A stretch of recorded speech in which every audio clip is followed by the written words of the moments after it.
Hello friends, সালাম আলাইকুম and welcome to another lesson. আজকে আমরা শিখতে যাচ্ছি হচ্ছে অ্যাডজেক্টিভ, রাইট? এটাকে আমরা অ্যাডজেক্টিভ বলবো না, অ্যাডজেক্টিভ বলবো। ওকে, এরকম আলাদা করে উচ্চারণ হবে না, অ্যাডজেক্টিভ হবে। এনিওয়েজ, সো এটা নিয়ে আসলে আমাদের স্টুডেন্টসদেরকে আমি দেখি অনেক প্রবলেম ফেস করতে, এবং তোমরাও কিন্তু অনেক প্রবলেম ফেস করে থাকো যে আসলে অ্যাডজেক্টিভ বলতে আমরা ছোটবেলা থেকে শিখে আসছি দোষ গুণ, মানে বিশেষণ, রাইট? বাংলায় হচ্ছে বিশেষণ, দোষ গুণ অবস্থা হ্যান ত্যান। তো যখন আমরা একটা কথা বলি তখন কথা বলার পর আবার চিন্তা করি এটা কি দোষ গুণ বোঝাচ্ছে বা এটা কি অবস্থান বোঝাচ্ছে বা কিছু, আর হচ্ছে কি হচ্ছে না। আজকে আমি খুব সুন্দর সিম্পল একটা ওয়ে বলতে চাচ্ছি, যেটা আমি আমাদের আইএসএল স্টুডেন্টদেরকে যখন গ্রামারটা শিখাই, আমাদের ফার্স্টে যখন গ্রামারটা হয় তখন আমরা পার্সোনাল স্পিচ কভার করি, সেখানে খুব সুন্দরভাবে আমি তাদেরকে বুঝাই যে কোনো কিছু সেটা অবশ্যই নাউন হতে হবে, নাম হতে হবে। নাউন মানে হচ্ছে নাম, রাইট? সো যে কোনো কিছু যদি আমরা সেটাকে জাজ করি, তো আমরা কিন্তু অনেক সময় জাজ করি, বলি না তুমি জাজমেন্টাল কেন? জাজ মানে আমি আরেকটু মানে ভিতরে আমরা যেটা জাস্ট আমি এমনভাবে তোমাদেরকে শেখানোর চেষ্টা করতেছি যাতে কিছু একটা বাংলায় ভাইব আসলে ইজিলি বুঝতে পারবো যেখানে কি একটা অ্যাডজেক্টিভ থ্রো করতে হবে নাকি হবে না। সো জাজ মানে হচ্ছে কমেন্ট পাস করা। আমি আরেকটু সোজা ভাবে মানে 80% ক্ষেত্রেই খেটে যাবে আর কি, 80% ক্ষেত্রেই এটা অ্যাপ্লাই করা যাবে। সো যে কোনো কমেন্ট পাস করি না, যেমন আমি ফর এক্সাম্পল দুসাইতে গেলাম, হ্যাঁ, বা আমি মারমেইড গেলাম, তো ওইটা একটা নাউন, মারমেইড, হ্যাঁ, এটা একটা নাম। সো আমি এখন এটাকে বলতেছি ভালো, এটা খারাপ, এটা অনেক ব্যয়বহুল, এটা অনেক সস্তা, এটা উঁচু, যাই বলতেছি আমি জাজ করতেছি, একটা কমেন্ট পাস করতেছি। সো যখনই কোনো একটা কমেন্ট পাস করতেছি আমি, তার মানে হচ্ছে আমি জাজ করতেছি, আর সেটা কিন্তু অ্যাডজেক্টিভ। আর যার মানে যে কোনো নাউনের দোষ গুণ অবস্থা এইভাবে করে আমরা চিন্তা না করে আমরা মাথায় রাখবো এবং এটা নাউন হতে হবে, এটা অন্য কিছু হলে হবে না, এটা নাউন হতে হবে। এটা কোনো কাজ, অ্যাকশন, ভার্ব হলে হবে না, বা ভার্বকে যেটা মডিফাই করে, ফর এক্সাম্পল লি টাইপের ওয়ার্ড বা অন্য ওয়ার্ডও যেটা ভার্বকে মডিফাই করে অথবা অ্যাডজেক্টিভকে বা নাউনকে তো কখনো অ্যাডভার্ব মডিফাই করে না, অ্যাডভার্বকে ওটা মডিফাই করতে পারে। সো সেই ক্ষেত্রে কিন্তু বেসিক্যালি আমরা ওইটাকে যদি মডিফাই করতে যাই কোনো ওয়ার্ড, সেটা অ্যাডজেক্টিভ হবে না, অ্যাডজেক্টিভ শুধুমাত্র নাউনকেই মডিফাই করে। তো মডিফাই ওয়ার্ডটা আমরা বাদ দিই, দোষ গুণ অবস্থা সেগুলো বাদ দিই, মাথায় রাখি যে কোনো নাউন, যেমন আমার এখানে পিছনে লেখা আছে টোস্ট বক্স।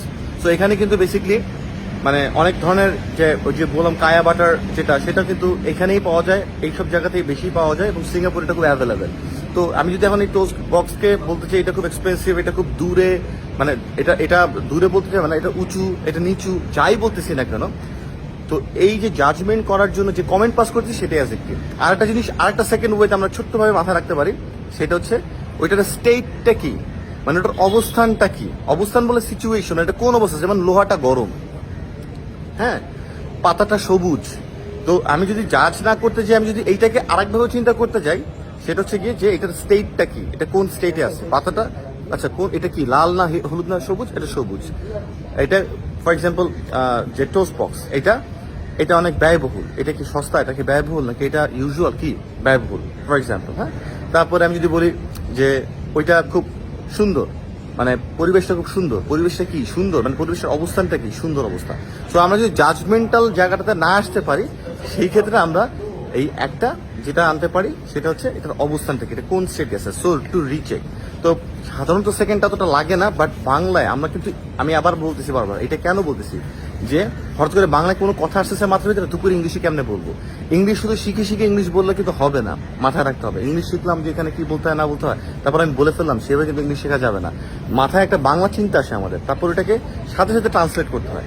সো এটা হচ্ছে অ্যাডজেক্টিভের জায়গা। যখন আমরা বুঝে ফেলবো অ্যাডজেক্টিভটা কি, তো অ্যাডজেক্টিভটা কিছু শব্দ আছে বাই ডিফল্ট অ্যাডজেক্টিভ, যেমন অনেস্ট, এটা শব্দটাই হচ্ছে একটা অ্যাডজেক্টিভের একটা, মানে এটা অ্যাডজেক্টিভ, মানে honest people, honest man, honest গাই, হ্যাঁ, বা অনেস্ট বয়, এরকম কিছু একটা। তো এটা কিন্তু বাই নেচার এটা একটা অ্যাডজেক্টিভ। কিন্তু কিছু ওয়ার্ডকে আমরা অ্যাডজেক্টিভ আবার বানাতেও পারি। এটা কিন্তু আমাদের লিসনিং এ প্রচুর কাজে লাগে, কারণ আমাদের ফিল ইন দ্য গ্যাপ করতে হয়। সো এখানে অ্যাডজেক্টিভটা মাঝে মধ্যে বসে, এই জন্য আমাদের বুঝতে হবে যেখানে একটা অ্যাডজেক্টিভ টাইপের কিছু আছে, তো কোন ওয়ার্ডটা বলছে। তো অ্যাডজেক্টিভ বানানোর জন্য আমরা কিছু ওয়ার্ডের সাথে পিছিয়ে আর কি সাফিক্স অ্যাড করি কিন্তু, যেমন সিভ, যেমন এক্সপেন্সিভ, রাইট, এই ধরনের সিভ, হ্যাঁ। তারপর কোয়ারসিভ, এই সব ধরনের সিভ যখনই আসে ওয়ার্ডের শেষে সাফিক্স হিসেবে, সেটা অ্যাডজেক্টিভ হয়ে যায়। লেস, হ্যাঁ, মিনিংলেস, ফিলিংসলেস, এই যে লেস, এই লেসটা, কারণ এরপর একটা নাউন বসে, যেমন মিনিংলেস সেন্টেন্স হচ্ছে একটা নাউন, মিনিংলেস সেন্টেন্স কি টাইপের সেন্টেন্স, আমি সেন্টেন্সটাকে জাজ করতেছি কিন্তু মিনিংলেস, রাইট। আচ্ছা, তারপরে ফুল, এটা খুবই আমরা উচ্চারণ করি, ফুল মানে বলি আর কি, উচ্চারণ করি মানে বলি। ফুল, যেমন কালারফুল উপর একটা নাউন বসো, হাউস বাড়ি, colourful house, right, colourful theatre, আচ্ছা, তারপরে বিউটিফুল, বিউটিফুল গার্ডেন, গার্ডেন একটা নাউন, বিউটিফুল গার্ডেন। সো শুধু বিউটিফুল বলে থামা যাবে না, তারপর একটা নাউন টাইপের কিছু আসতে হবে, মাথায় রাখতে হবে। সো গার্ডেনটাকে আমি যখনই জাজ করতেছি তখন আমি কি বলতেছি, এটাকে বিউটিফুল। ওই লোকটা অনেক ভালো, ওই লোকটা খারাপ, ওই লোকটা কথা বেশি বলে, এরকম করে আমরা অনেক জাজ করি না, ওই লোকটা এরকম বেশি চিন্তা করে, সে ডাবল থটস দেয়, এরকম যে কোনো কিছু জাজ করতেছে।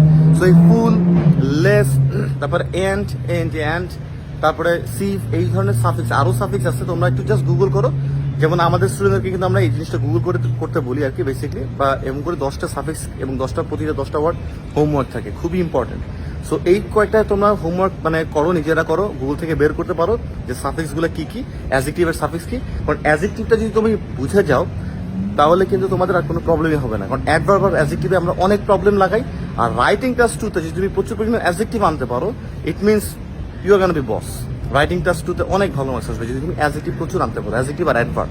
সো আজকে আমরা অ্যাডজেক্টিভটা নিয়ে বুঝলাম, এরপরে আমি একটা অ্যাডভার্ব নিয়ে একটা লেসন দিব, ছোট্ট লেসন। সো অ্যাডজেক্টিভ আবারও বলতেছি, যে কোনো নাউন বা যে কোনো কিছুকে যদি আমরা এটাকে ওটা স্টেট বর্ণনা করছি, যেটা কোন অবস্থানে আছে, অথবা যেটা মানে প্রাইমারিলি আমরা শিখছি সেটা হচ্ছে জাজ করতে যাই, যদি সেই জাজ করার জন্য যে ওয়ার্ডগুলো আমরা থ্রো করি সেটা বেসিক্যালি অ্যাডজেক্টিভ। সো অবশ্যই জানাবা কমেন্ট বক্সে লিখে যে লেসনটা কেমন লাগতেছে বা লেসনগুলো কেমন হচ্ছে। কোনো ফিডব্যাক থাকলে অবশ্যই বলবা যে আমরা শিখতে পারছি না, বুঝতেছি না বা এরকম কিছু। আর এরপরে আবারও একটা নতুন লেসন নিয়ে আসবো। শেয়ার করতে ভুলবা না, শেয়ার না করলে আড়ি আর কি। তো নেক্সট লেসন আবার দেখা হচ্ছে, ততদিন ভালো থাকো, আল্লাহ হাফেজ, সালাম আলাইকুম।